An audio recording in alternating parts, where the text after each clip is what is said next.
Сәлем достар, бүгін бізде французша таңғы ас. Ол үшін бізге 3 жұмыртқа қажет және қара бұрыш пен тұз саламыз. Тұзды шай қасықтың ұшымен саламыз.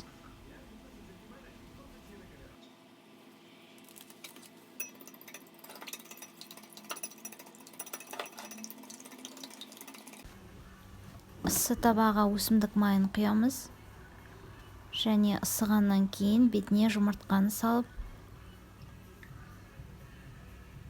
тегістей жағамыз.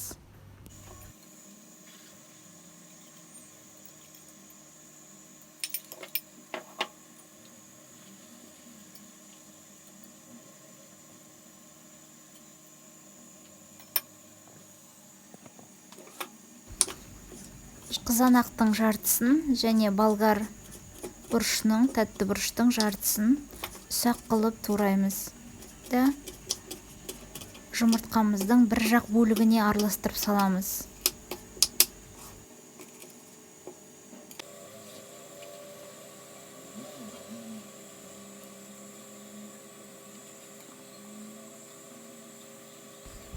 Егер де базилик болса, базилик саламыз. Мен кептірілген базилик салдым және петрушка шөбін салдым. Сосын ірімшікті уақтап бетіне тураймыз.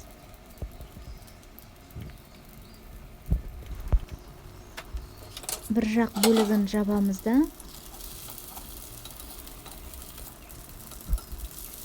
қақпағын жауып, өз буында 5 минут ұстаймыз.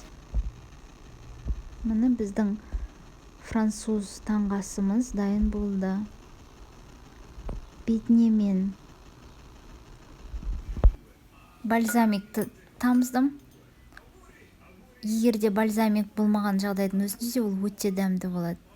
Себебі ішінде нәзік созылмалы ірімшік,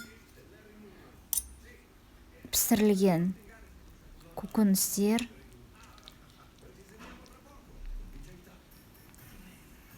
жұмыртқаға сондай керемет дәм береді. Астарыңыз дәмді болсын. Менімен бірге тамақ пісіруге шақырамын. Қарағандарыңызға рахмет. Лайк басуды сұраймын.